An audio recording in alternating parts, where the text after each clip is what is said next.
श्री कृष्ण कहते हैं, एक बार माफ करके अच्छे बन जाओ, पर दोबारा उसी इंसान पर भरोसा करके बेवकूफ कभी न बनो। इच्छा पूरी नहीं होती तो क्रोध बढ़ता है, और इच्छा पूरी होती है तो लोभ बढ़ता है। इसलिए जीवन की हर स्थिति में धैर्य बनाए रखना। अगर तुम अपना कल्याण चाहते हो तो सभी उपदेशों, सभी धर्मों को छोड़कर मेरी शरण में आ जाओ, मैं तुम्हें मुक्ति प्रदान करूंगा। जो हुआ अच्छा हुआ, जो होगा अच्छा होगा। स्वयं को मुझ पर छोड़ दो, अपने कर्म पर ध्यान दो। कर्म ऐसा जो स्वार्थरहित पाप रहित हो। कृष्ण ने दुष्टों को भी अपनी गलती सुधारने का मौका दिया, क्योंकि वो किसी मनुष्य को नहीं, उसके अंदर के बुराई को मारना चाहते थे। संदेह की स्याही से संबंध के पृष्ठ पर कभी शुभ अंकित नहीं होता, इसलिए अपने मन के विचार और संबंधों का आधार दोनों ही शुभ रखें।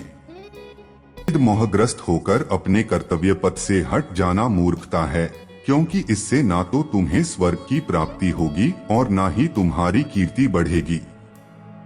इस भौतिक संसार का यह नियम है, जो वस्तु उत्पन्न होती है, कुछ काल तक रहती है, अंत में लुप्त हो जाती है, चाहे वे शरीर हो या फल हो।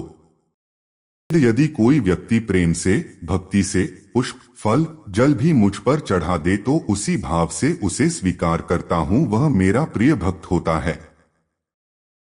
उससे मत डरो जो वास्तविक नहीं है, ना कभी था ना कभी होगा। जो वास्तविक है वो हमेशा था और उसे कभी नष्ट नहीं किया जा सकता। जीवन में आधे दुख इस कारण जन्म लेते हैं क्योंकि हमारी आशाएं बड़ी होती है। इन आशाओं का त्याग करके देखो, जीवन में सुख ही सुख है।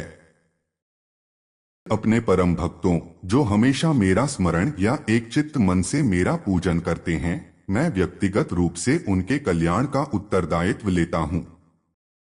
जन्म लेने वाले के लिए मृत्यु उतनी ही निश्चित है जितना कि मृत होने वाले के लिए जन्म लेना। इसलिए जो अपरिहार्य है उस पर शोक मत करो।